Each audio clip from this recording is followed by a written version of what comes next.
Hello, and welcome to the We're Not Stumped podcast. I'm your host, Mike Bolland, and I'm a congenital amputee of the right hand. In this show, I will interview other amputees and allow them to tell you their incredible life stories. I'll also feature family members of amputees and others who support the amputee community, all in an effort to discuss the challenges and triumphs of those living with limb loss. So stick around and listen to inspirational stories and find out why we say, We're Not Stumped. Hello, everyone. Welcome to the We're Not Stumped podcast. I'm your host, Mike Bolland, and I've got some great guests on. I actually had these two great people on about a year ago, maybe even a little over a year ago, Jennifer J.J. Johnson and Dan Moses. It's actually been that long. It's been a little while. Wow. One of the highest viewed podcasts and listened to podcasts I've ever had. Really? So thank you both for being on. I really appreciate it. Thank you for being so awesome. Oh, I don't know if I am.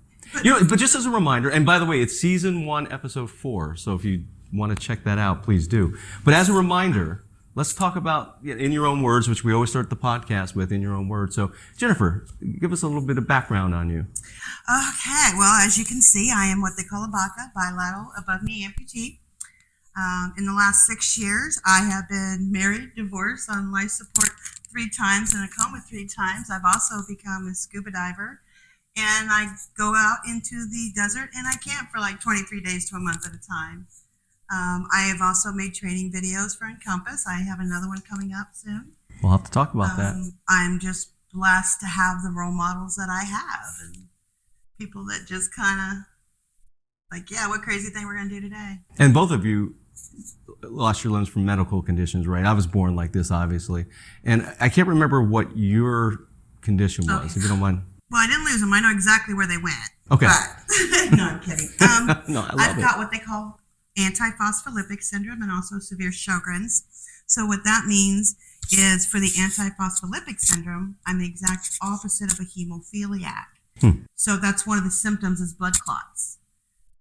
So in 2017, I actually had a bifemoral bypass. They call it a live autopsy. So they like cut you from sternum to the bottom of your ankles. But it failed. And in 2018, because of my Sjogren's syndrome that attacks my moisture glands, I developed neuropathy. So they kind of mutated and collided, and it caused me to be completely clotted from the kidneys to the thighs. That's when I had the bifemoral. It worked for about 8 months. And then in January 2018, the first leg died. I was simply walking with my son one night. Wow. And the next thing I know, the next morning I was in the emergency room fighting for my life. I was there for a while and I got out. I was on life support and everything and I got out. Went to a rehab. Not all rehabs are the same. But it was my first experience. We had to find one in 4 hours. We didn't know what to do, which we should totally do another podcast on that one for you. Absolutely. We'll have to plan that because it's a scary moment for everybody. Sure. Oh, yeah. And it happens more than we think it does, whether they're an amp or not. Yep. But anyway. We got stories. Exactly. Well, let's hear yours. As a reminder. Exactly. For everyone out there in podcast land. Well, let me start with. Way back when. I will say no, I'm a type 1 diabetic. In 2013, I was working like a madman, and came home one day, and wife saw the bottom of my foot and goes, "You have a blister about this big on the bottom of my foot." And like I said, I'm a type 1 diabetic.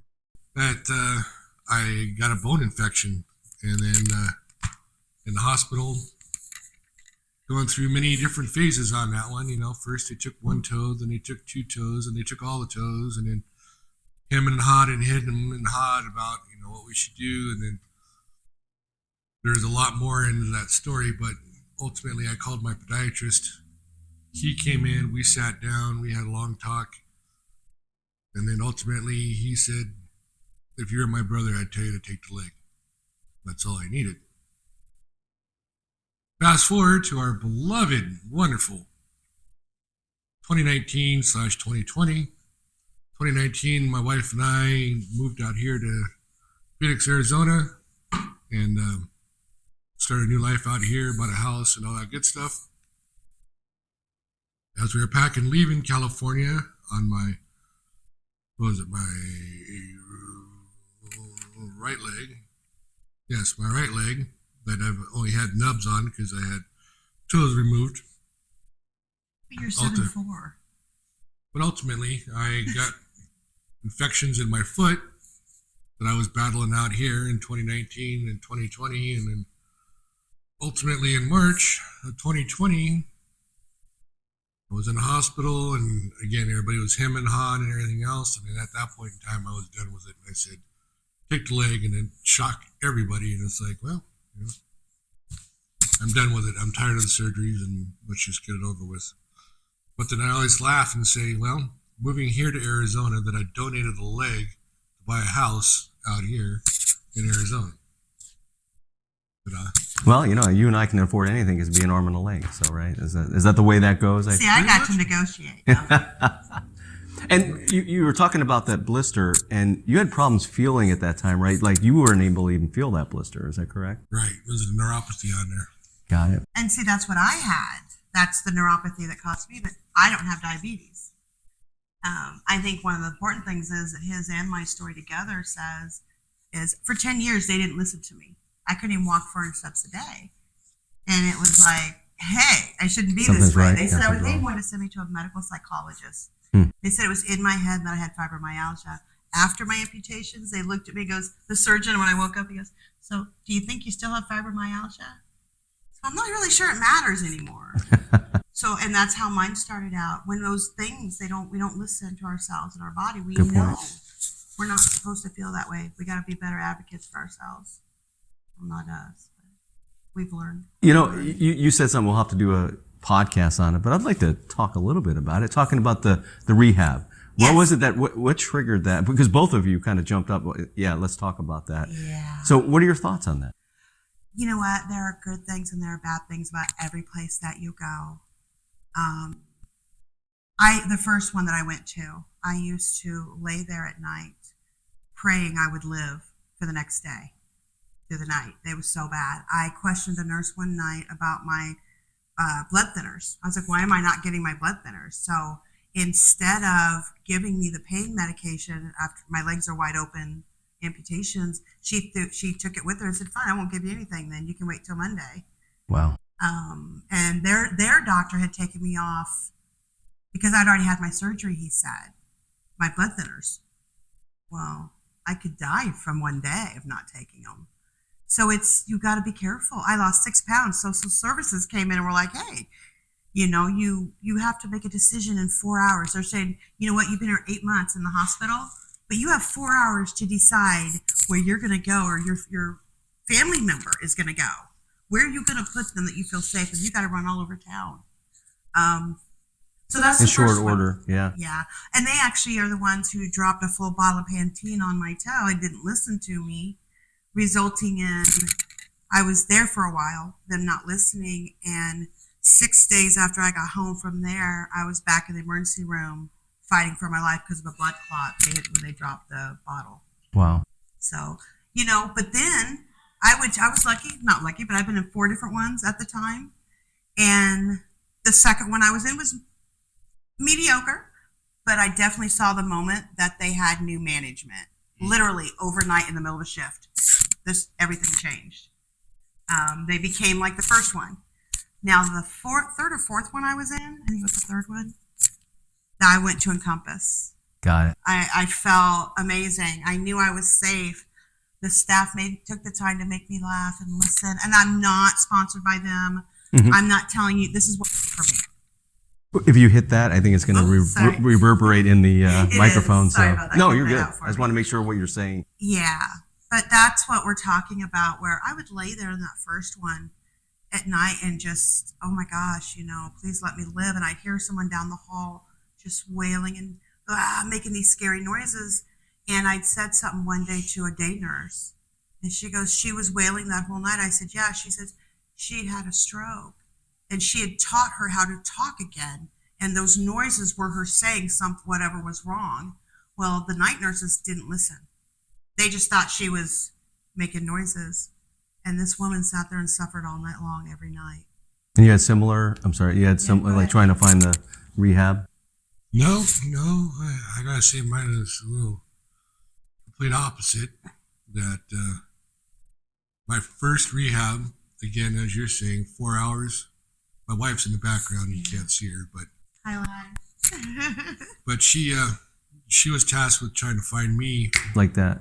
Yeah. Wow. a rehab, and she found a place, or found some places, and then was on the fly reading goods and bads, and found this place in La Jolla, California. Well, La Jolla, it's supposed to be the place to be. Were you in Cali or were you here I was in Cali the first time, when you had your amputations? the first one. Oh, I didn't realize you were living there. Mm-hmm. Oh, okay. So you started stalking me as soon as you got back here. Mm-hmm. Okay, go ahead. So as we were there at this rehab facility at 9 o'clock on the dot, you could set your watch to it. And I know it gets some slack, but I'm going to call it the howler monkeys started. 9 o'clock on the dot. Ultimately, this rehab facility was an old folks home, not a rehab facility. And 9 o'clock on the dot, you heard all the elders in there. I mean, it was horrifying. You heard, just let me die. Oh, wow. And Wow. it was just, The depression. it was, I mean, just all the way through and through. And for me, I was the absolute baby at that place. And ultimately, I was stuck in a corner by myself, and I was on morphine pills. And every time I moved, I vomited. Oh. So when I tried to do any kind of physical rehab, it was a no-go on that one. And I Did you just find that they were all too willing to, the more you thought you needed pain medication, the more they wanted to give it to you at that point as a double amp? well, this is my first one, so I can't answer. Okay, you only had the one. Okay. But anyway, it was just, I mean, it was horrible. I had 2 showers when I was there.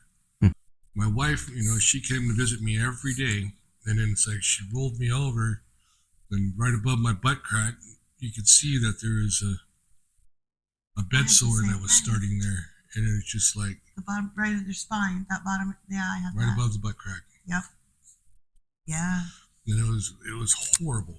And in a sense, when any of us get up there in age and it's time to go to a nursing home, I would really think about it, where you're going, what you're doing. If you have any advocates of any sort, have them check on you daily. Yeah. Make sure, Unannounced. Make sure that you're being fed. Make sure that you're getting your proper meds. Yeah. And See, I'd lost 6 pounds because I literally one day I got a chicken leg that was like half, it was already away from the bone, and a tablespoon of beans. It was like, what? And that's when the social had also come in about it. It's like, what is, So it's very important to get that. And like you're saying, in any walk of life, kind of reminds me of some of the things that my dad went through as he, before he passed, and where we had to put him. But to your point, I also would just show up unannounced. And not for any other reason. I just want to see my dad, but that was probably not a best practice there. I think it's very important too that one of the things we don't think about is, okay, why your loved one is in the hospital, or even before they ever go to the hospital. We need to have that plan. This is a serious talk we need to talk about. We don't want to talk about it, but we need to normalize it, because what are your expectations? What are your plans? Yeah. But what are the governing boards? Who's the checks and balances? Know that before you go in. That way if something goes wrong, you're not calling 100 places trying to get help. You know who to call on a Sunday. Ask your doctor or surgeon if they put you in rehab. Who do I call on a Sunday, and what's the protocol when my mom or whoever's in there? It was. But then you got Encompass, of course, which is and I'm not just saying them. There's those like them that are totally different experience. Well, Encompass, I do have some experience with them. They've been nothing but gracious and great, just going to Lively Limbs. Shout out to the Mesa amputee support group, and I know there's one on the west side. And which Brits. Brit, they do great. that's the west side he's talking about. Only us cool kids get to go there. Well, I wasn't. I didn't meet the height requirements. Nope. what something you did though, and I think was through Encompass Health, was throw out that first pitch in the Arizona Fall League, which was fantastic. That was cool. How did that come about? I just happened to stumble. Who did you bribe? I'm kidding. Go ahead. Brett, A lot of people. A lot of people. It's the beard. Yeah. The thing is, if you get involved with your community, you're meeting people, you're talking to people, you're helping people, you're helping yourself. You're not waiting for, hey, who can do this for me? You're figuring it out, whether it got you angry to get there or whatever. That's the big. Well, it was cool though when you did that. Yeah. I enjoyed it. I liked going. To So now answer I'm your pointing your way question too. is that we got the notice out in the mail from Brett from Encompass Hi, Brett. that, I love that. hey, we got a fall league thing going on, and it's like, okay, hey, it's a minor league game. I had my mother-in-law that was down visiting, and it's like, that's a fun thing. Let's just go. So, and then it's like, oh yeah, can I get 3 tickets and da-da-da-da? And it's like, yeah. Oh, by the way, do you want to throw out the first pitch? Well, hell, sure, why not? Gotta be a rock star. Heck yeah. Yeah. You know what I'm going to do too? So I took some video of this. There's going to be that video playing over this part of the conversation. So I thought it was great. It was a beautiful night. That's for sure. Oh, absolutely. I think Matt went there too to see you, didn't he? Him and his wife. And did he bring his daughter? Or his No. kids? Oh, that's I don't know who Matt is. So. Oh, I'm sorry. Matt. No, it's okay. We forget. We're so used to. No, that's fine. No. Tell him who Matt is. Matt happens to be our prosthetist. Oh, very nice. And, Yeah. So. And what company is he with? Is he He's with Hanger Okay. Clinic. Yeah, he's awesome. Him and Joe, he'll meet me at the pool when he made me my fins. He's at the pool with me, putting them on, watching me as I'm in the pool, making sure my fins. I'm a scuba diver.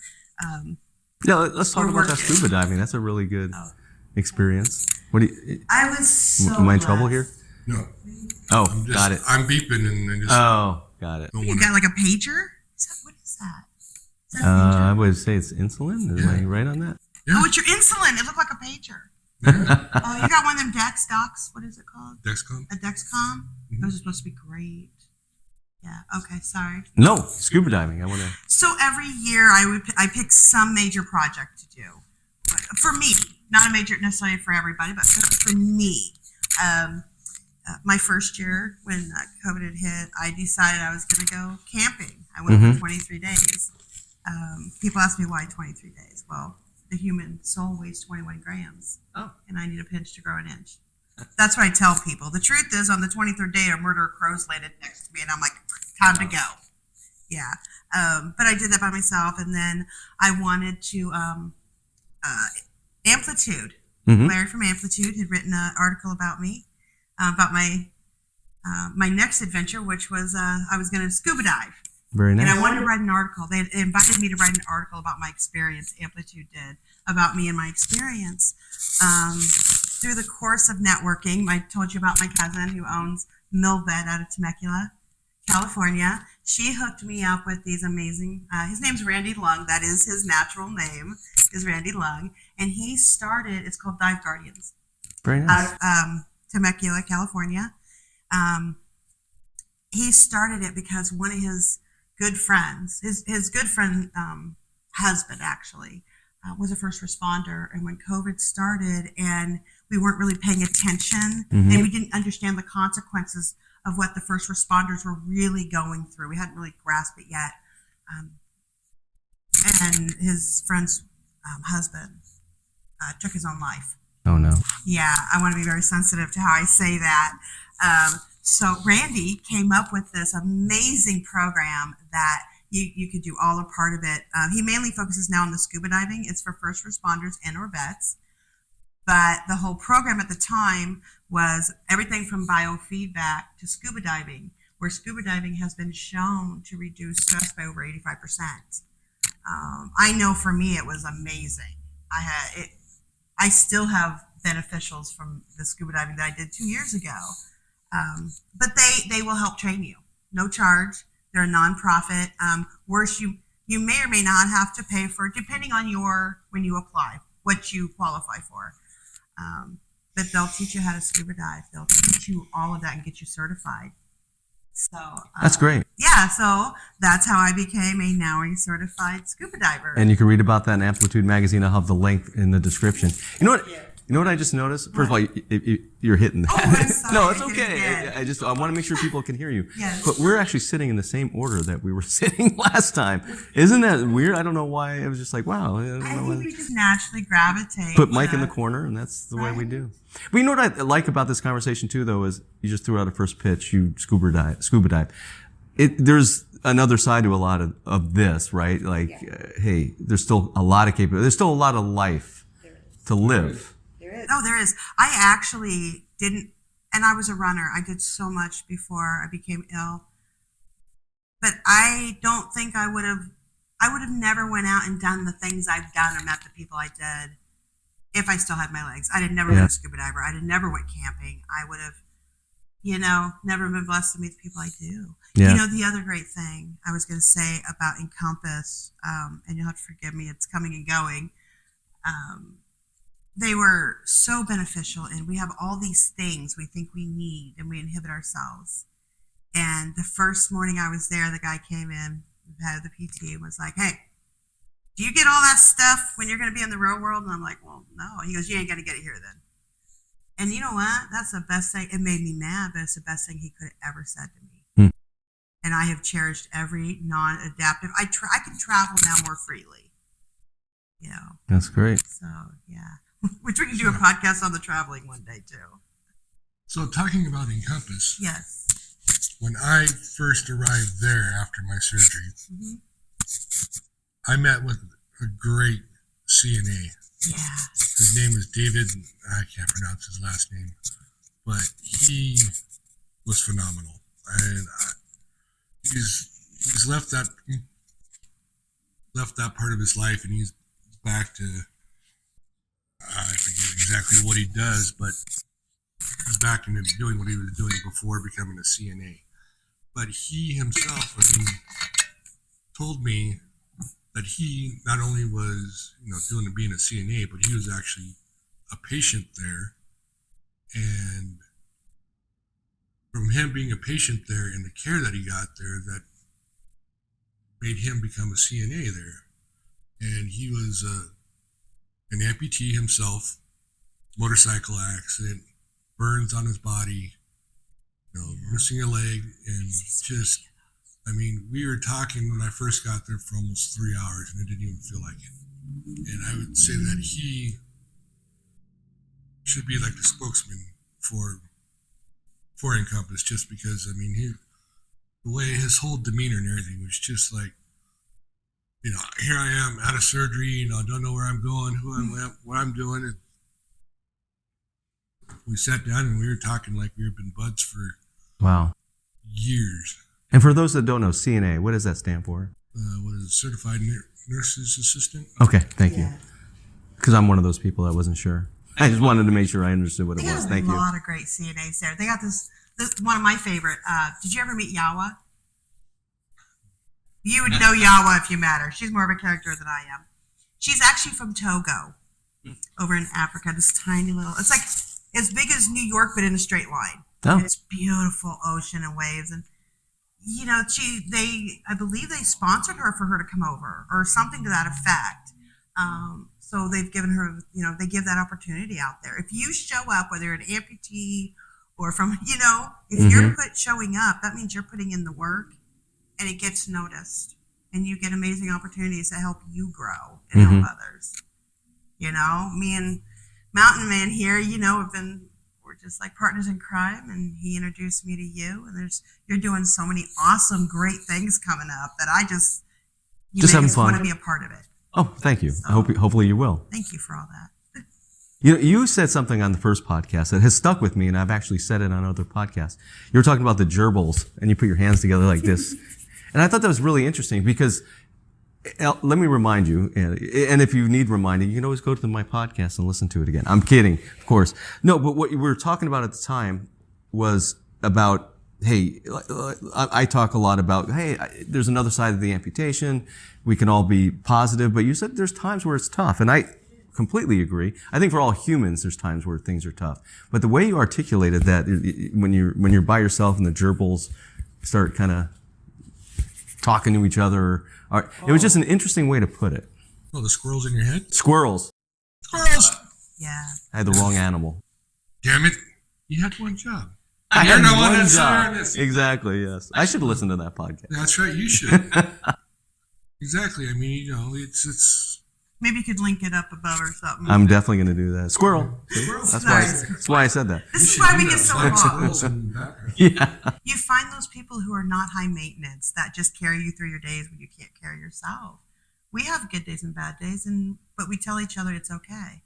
And we all do as humans, like I said. Right. So I think that's one of the lessons that I even have to learn. It's not all. There is another side. There's a lot of things you can still do, and there's a great life on the other. But just like anything else in life, we're all going to have those times where things are tough. It's what you make it. Yeah. You're going to do the same amount of time. So whether it's long or short, you might as well enjoy the ride. Absolutely. Get mad. Use it as your tool. Get going. Do your thing. That's right. I mean, Yeah. there's so many different things, when you're an active person doing whatever, and, it's in your cards that you had an accident and you lost a leg, you diabetic, you lost a leg, you car accident, Yeah. lost an arm, whatever the deal is that, of course it kind of throws you for a loop. Oh, yeah. But in the same sense, if you more now that social media has exploded that it has, that you can look things up online and get involved and reach out to other people that are amputees, not the same as you, but you got stories to swap, and our own warped sense of humor of nicknames and whatever. Hey, that's true. you got to be part of the special club for The gnome. I'm the That's garden right. gnome. Or baked potato. Exactly. And then, I got my very dear friend in California. We call her Peg Leg.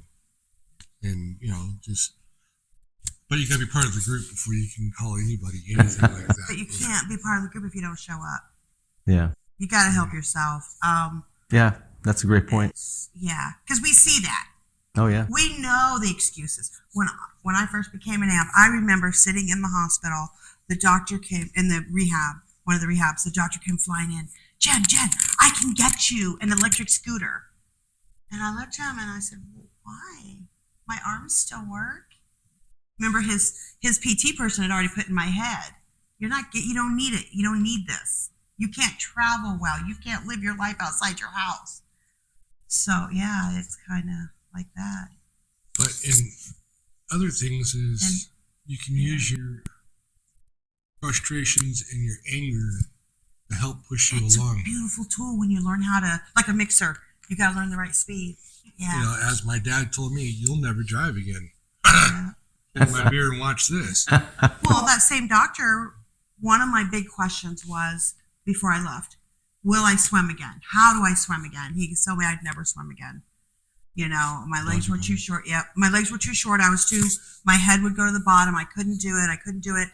And then I was invited and went to a Hangers and Power Fest for double amputee BACA boot camp. It was amazing. That's when I learned, wait a minute, I only can't because I let them tell me I can't. And they took the time then, so let's get in the pool. And the same PT assistant to that doctor that had told me I couldn't swim was in the pool with my hanger crew teaching me how to swim. Wow. And he's like, do you want to give up? I said, have I got to the other end yet? And they're like, well, no. Well, then I don't give up. And it's because of that moment of them taking that word I can't away from me that I'm a scuba diver. Mm-hmm. All because of 2019, Hanger took the time to put me in the pool. That's now great. I can help others. Absolutely. Yeah. So are you doing that? Are you coaching people to do it? I think you have in the past. I do a lot of motivational coaching. Okay. I haven't really, I've had so much going on. I in the last video, I was very, very sick and people didn't know it. I didn't know it for a very long time. I'd had some unknown bleeding going on from Eliquis, the blood thinner. Mm. It's great for a lot of people. It just didn't work for me. So I don't want people to not use it. It's a great miracle drug. Just didn't work for me. I had unknown bleeding and put me into life-saving surgery in December. Oh boy. So I had gained, and I was so swollen in that last podcast, I thought I was going to explode, but of course nobody knew that. Because for us, it's just another Tuesday. That's what we do. But yeah, so. And today's Friday, but that's fine. Yeah, Monday. I had somebody tell me Monday. I was like all about it being Thursday, and she's like, honey, it's Monday. And I had sobbed. I'm like, oh my God, I got a complete week to go through. So what's next for both of you? You working on anything right now, Dan? Or other than getting your arm warmed up for the majors? Well, I was waiting for the Diamondbacks to give me a call. Can't believe they didn't. They never did. Hey, I want to throw out a pitch with you at the Diamondbacks. I think we should make it a annual. I think it'd be great. It'd be fun to do those types of things. Absolutely. You can push me around. I'll catch it. I'll be the catcher. There you go. Right. There you go. Being a flying potato. So you already finished telling me everything else you do instead? You do so much mentoring. He does so much mentoring. You do. He's Actually, let's highly talk about involved in that. Compass. Yeah. Well, actually, come to find out, my wife had told me, it was last night, that a friend of mine, that I've known basically since high school, known her for many, many, many years, and then recently, but 7 years ago, that's still recent, her and her husband were out on a mountain bike ride, and well, it didn't go well for her, and she ended up breaking compound fracture in her leg. Oh boy. And went to surgery, got everything fused up, and I guess throughout the 7 years between then and now, she had a lot of issues going on that doctors weren't listening to, and all that fun stuff. And then ultimately, I still got to get more details on there, but she went in and had her left leg amputated. But again, I know how she is, and you can't tell her no, because she's going to say, hold my beer and watch this, because that's what she does.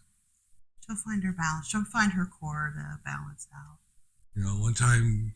It's okay, though, to be depressed. It's okay to be sad. When we lived in California, she had her own mobile unit for taking care of dogs. And where we lived at, it's like a long cul-de-sac, and she's back in her truck and trailer, a long ways down, and it's like, there's a lot of people out there, I don't care who you are, that couldn't back a trailer up with a hoot. I know I'm one of those guys, and here she is, like she's a professional truck driver, and it's like, damn. So again, right now she's in a hospital recouping, but once she gets back on her foot again, that there's going to be no holding her back. Yeah. Well, you're going to be a great resource for her though as well. Yeah. It's always good to know someone else, and it doesn't hurt anything in life to be able to lean on someone and get their insights. Oh, absolutely. Now, see, mine never bothered me. It just was what it was. I wasn't bothered. I wasn't traumatized so much by the amputation itself. I was very blessed in that area. However, that being said, I think there's still, no matter how great you are with it or all right you are with it, there's a grieving process. Mm-hmm. And we don't even know it's a grieving process because you don't realize, wait, you've had this limb for however long in your life, and now it's gone. It's a part of you. So even if it doesn't bother you, you still, I highly recommend EMDR therapy after an amputation of any type. What does that stand for? It is Sorry, eye put you on the movement spot. Desensitization, reprocessing desensitization. Is that with mirrors? Is that no? Okay. No. Double amputees should never use the mirror method. Yeah, because I've never used any, so. Yeah, that's great for people with one amputation, but two, it's kind of you're getting your brain to realize there's no leg there. Got it. And if you ever want to walk again, it's not recommended, at least for me. You have experience, I don't. Right, but there's a lot of misconception about it. Got it. It has a lot of benefits, but not on the wrong people. So sorry, I got totally sidetracked. I said you have experience and I don't. And I want to say before that. That's sorry. What I was going to say though is, first of all, I want to thank you, and I think you're going to be involved in the next call. Talking to others like you and just being a mentor, like you said, and being able to share your experiences. You said maybe you didn't have some of the depression, or right. I don't That's remember. what I was saying. But at the end of the day, there still was that depression because, okay, I think everybody can agree, and I hope everybody raises their hand. One of the first questions. Sorry about that. I didn't mean. We'll do that hand. No, one of the first questions. Right hands only. Right hands only. Yeah. That's why I've never sworn a Bible. And biggest problem we have is how are we going to get somewhere? Yeah. Well, transportation is the issue, which. We don't have to. Yeah, we talked about that. Another gentleman that we've talked to. Go ahead. Yeah, transportation is an issue for a lot of people, and I guess we can do something on that if you want. Yeah. I know a great person who has a lot of that because every state varies. In Illinois, you can buy your hand controls online, slap them on, you're good to go. Go teach yourself in the field. In Arizona, you have to have a medical doctor's note to have the adaptations done. You have to be medically cleared. You know what I found out recently? Yeah. And I don't know if this is a law, but this is something I found out from other amputees that are like me when they went to get their license, and I got mine many years ago. But I think it would be required for me if I was going to get a license right now to have one of those suicide knobs. Suicide knobs. Yeah, hand control. Sorry, I call them suicide knobs. They used to be called that back in the day.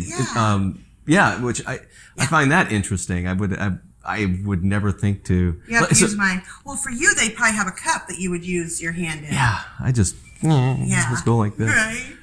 The other day, we're taping this about 2 weeks roughly after Halloween, and I was Captain Hook because hey, might as well use that prosthetic for some reason, right? And it was the first time it was the first time I had ever driven a car because I was going to help Arizona Disabled Sports in their bowling program. Oh, they're awesome. So they are great. So that's where I was going. And I had my process. I'm like, let's see what it's like to drive with this. It was interesting, But I'll tell you what I find interesting. I'm going to go off in a tangent, so I apologize here. But so I put my prosthetic on that I wore for the first 14 years of my life, and I really haven't worn it since. As soon as I put it back on, the distance is right back. I mean, it's like riding a bike, as they say, right? Boom! It's like I know the distance, like depth perception. Yeah, it was just interesting. So see, so you can go either way like that. Same with me, It's about don't be in such a hurry to get where you're going that you forget to meet yourself where you're at. That was the best advice I could ever been given. It was given to me by a yogi up at Mount Madonna. Interesting. California. Yeah, I have nothing against prosthetics, obviously. I just don't happen to wear one myself now. But it was interesting to drive with it on. I think that was kind of... But people, whether you don't have one or not, you're still an inspiration. Well, yeah. Which brings me to my question. What was the name of that one company that thanked you for being an amputee? Oh, I'll have to talk about that on another podcast. I know exactly what you're talking about. Okay. Yeah. I would love to finish that discussion. Season 2, my finale, I talked, as you know, in great depth of a company that I thought was interesting. I'll explain the scenario again because I am passionate about this. They went to market on LinkedIn saying, up your amputees like this person's name who wear prosthetics inspire others. And I was like, well, wait a minute. You can't say upper amputees that wear prosthetics inspire others because I think you're doing a disservice to all of those people who choose not to wear a prosthetic, not just me. It just didn't sound right. I was offended as a double amputee. And I left a comment and I didn't really, I got the professional, response. You were professional. But they gave me the corporate. Gave you the can. Why am I doing? We're so great. Yeah, I just didn't like the response. So I was like, that's kind of interesting. I would have thought they would, since they specialize in upper limb amputees, maybe they'd take my my opinion a little bit more serious. Hey, but it is what it is. Perspective. You know what? We didn't think of that. We didn't think of it. Yes, we'll change it. No, they didn't change it. That's fine. I'm living my life. It doesn't matter. But still, it was like that's kind of an odd way to say it. And they said some other things in that post too about. You gain confidence and things like that. And I just think confidence is... meeting yourself where you're at. You're being okay with... I got frustrated in the beginning because everybody wanted me to hurry up and get in the legs. And I'm like, dude, just let me be okay with where I'm at. That's my big message is about it. Like, for me, get the stubbies. Get whatever you want so you have them so you don't have any barriers. But be okay where you're at before you go and try to do something more. If you're not ready, and be okay to say that. It's okay to say, I just need time to be okay with me. Yeah, absolutely. Yeah. And I would like to think that regardless, if I wore prosthetic still or not, I'd still be the same Mike. It's not about the product, it's about the person. That's the way I feel. But that, again, that's just my opinion, you know. But I never want to, I don't never want to make it appear that I'm against prosthetics, because I'm actually 100% for them. It just, Yes. I'm also for the choice. Huge advocate for it. But I have a medical condition. So a lot of times it causes debilitating exhaustion. The Sjogren's syndrome does. So that's why a lot of times I can't. And it's hard, you know, because I do compare. Oh wait, I can't compare myself to the limb loss boss. You know, he's a double amputee through the knee. He's out of Sparland, Illinois. Great guy, very motivational. You've seen limb loss boss. You've seen Hayden. Mm-hmm. Yeah, we actually are from the same hometown. Oh, that's cool. Yeah, it's like a little tiny town. He's amazing. That's neat. But I used to get hard on myself, and then I'm like, my stepmom is from there still. Oh. And Orpha called me up, and she's like, hey, you're a double amputee. You need to watch Hayden. You can learn so much from him, and he's such an inspiration. Turns out he even knew my father. Oh, that's cool. So, yeah, it was a very proud moment. But I'm like, yes, he is. He's very inspirational. But I can't learn to walk from him. I can learn things from him about walking. But then I had to explain the difference even one knee makes. Yeah. You know what's interesting? But it was awesome, because it's like, hey. You had said something I think all three of us get. Hey, have you seen X person? Yeah. They're so inspirational. It's kind of like, okay, well, yeah. So you have to be ready to hear that, because you can almost take that as, well, I'm not exactly chopped liver here. What are you talking about? Right. Well, I mean, you know, with that being said, you know, people, you know, limb loss boss, and, you know, seeing others and everything else, and sometimes for me, you know, it's like I watch these people, and you know, absolutely seeing them do phenomenal things, and you know, to me, it's like, you know, okay, you know, that's cool, but you know, here I am, you know, in my world, in my time, doing my thing. Thank you. And what I've learned and how I've overcome, you know, it's great on him. Taking nothing from anybody else, but your way may not work for the next guy, but for me with Norma, I watched her videos for hours, how she went up the stairs with stubbies. Jeffrey Cook, all of them, I'd study them for hours, and then I'd figure out how to do it my way. And that's kind of what you're saying, right? You know, hey, I just need to be me. Yeah, nothing wrong with that. Exactly. So I mean, for anybody out there that's an amputee, talking to other amputees or soon to become amputees or whatever the deal is, you know, what works for me may not work for you, but how I go about doing things, it's a building block. Yeah. So you could say, you know, okay, I see how Dan's doing this. I see how Jen is doing this. Yeah. And I've seen it, they've explained it, and I've tried it. Doesn't quite work for me. I used a little bit of it, but then this is how I go about it to make me my own unique individual. Right. But then when this person blossoms like a flower, isn't that awesome? I love that. That you can turn around and do the same thing for your next person. Is okay, I watched Dan do this, and I watched JJ do that, and I took those two and I combined them together. Then I put my own pizza sauce on here. That made us all do this. Now, but do it your way. But you know, those are starters. Those are the starter ingredients. Now, if you want to throw in your oregano or your whatever to do whatever it is, so that you know everybody's making their own pizza, one way or another. And you're making me hungry. Right. So it's not. I'm supposed to bring cheese. Exactly. You know, to your point though, it's interesting when you say that, because people will ask me how I do. Like I would like working on motorcycles as an example. Mike, how do you do that with one hand? Well, step number one is don't look at things as a two-handed person, then try to back it into having one hand. Thank you. I just look at things. This is the way I do it. Do you use the word I can't? Do you ever say I can't? I probably do. I mean, but not that often. I can't think of like it. I can't. See, there you go. Because for me, as soon as I get rid of I can't. So much I can't. It's how just like, exactly, how can I? No, okay, so I need a little bit more details. For instance, okay, we're going to go hiking that mountain. Okay, well, I'm below the knee. Okay, I have a walking stick. okay, you're in above the knee and you got your little stumpies on, and all right, well, how am I going to do that? Give me a minute to process and figure out and get my thinking cap on so that I can get up there. Yeah. But I'm going to do it my way, but I'll be following others.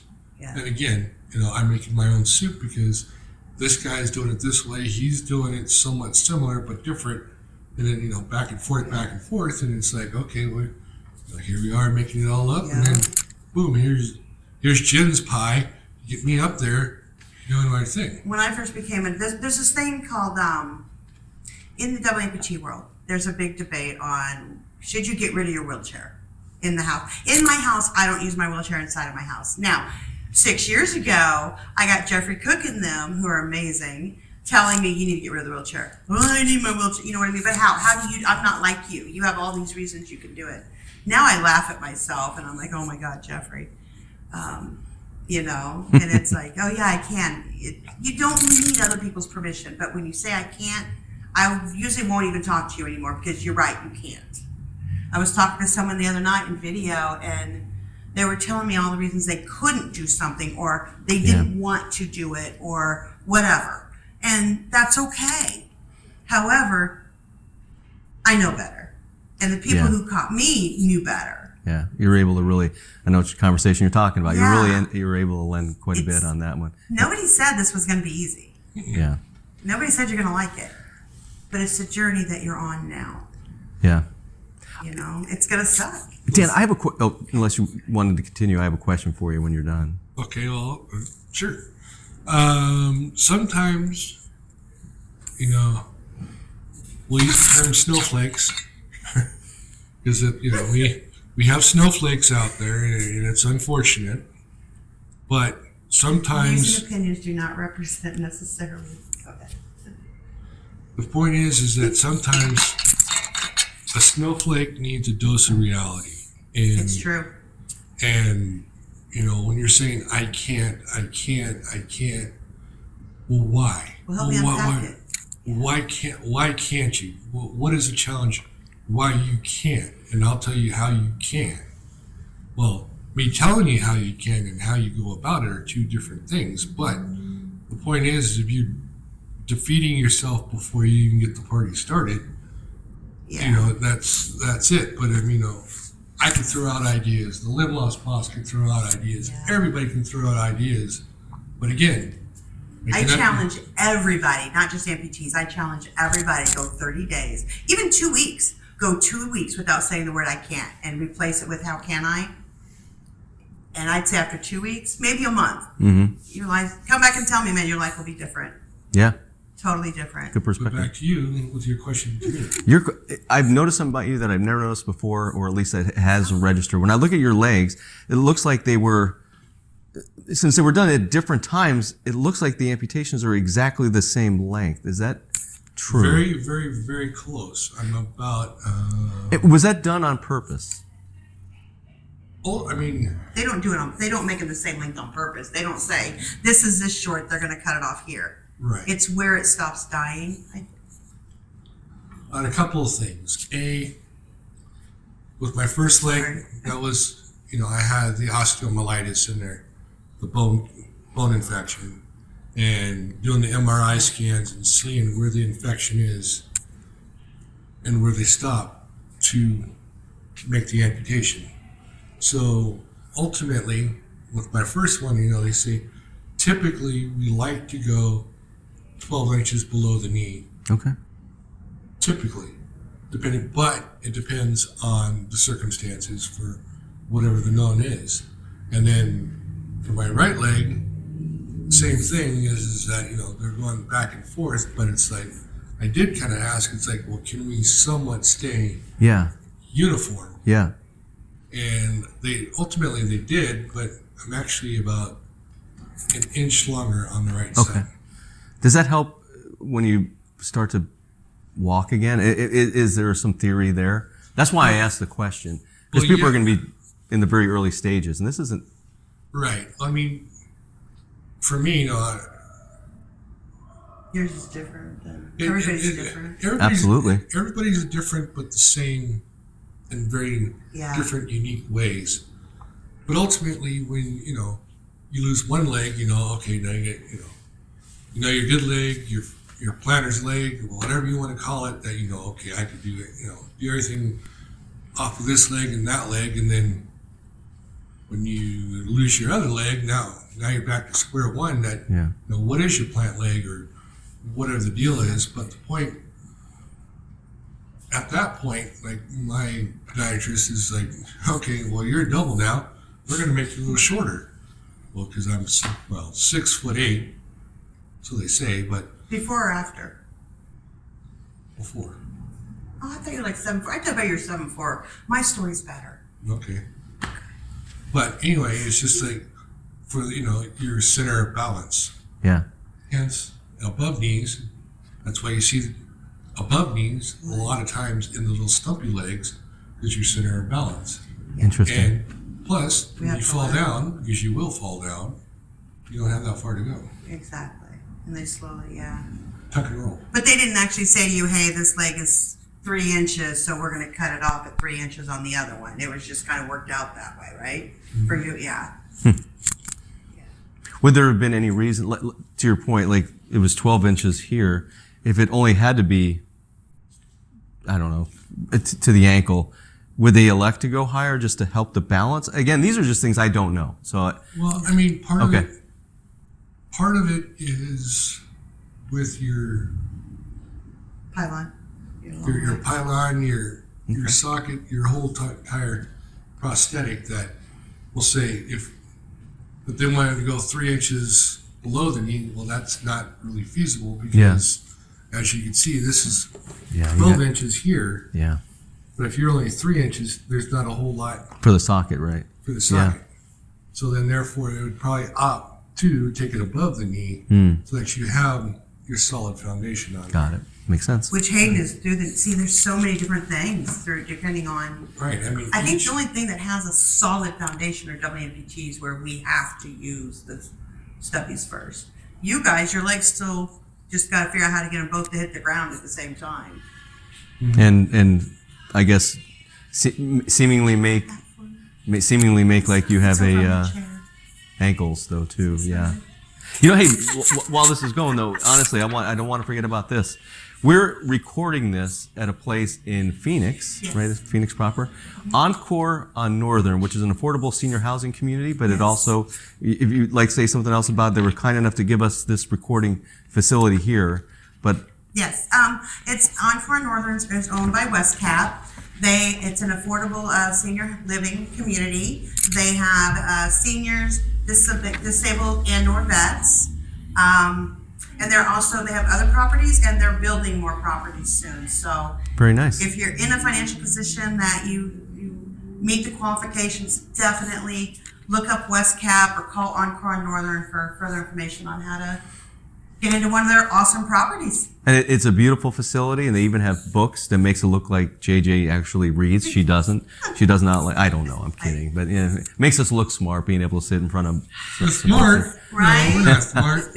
Well, we've been at it for a little while here, and I think we have enough to do another podcast again. Right on. But I'd like to thank you both for your time again. And again, we don't live in the same parts of the valley within Phoenix, but we all come to. Meet me in the middle. It's always fun to see you, and it was great to see you throw out the first pitch. Great to see your wife again. She's off camera, but one hand shooting the other hand. 2-hand corn dogs. You live right next to us. Sorry, go ahead. I hear 2 hands, and I'm all ears. But anyway, thank you so much. That'll do it for this episode of the We're Not Stumped podcast. Thank you. All right.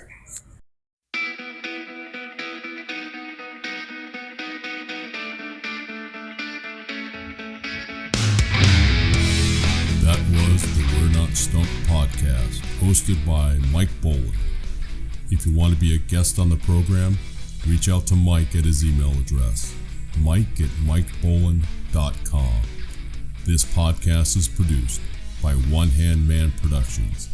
If you are looking to start your podcast, go to onehandmanproductions.com.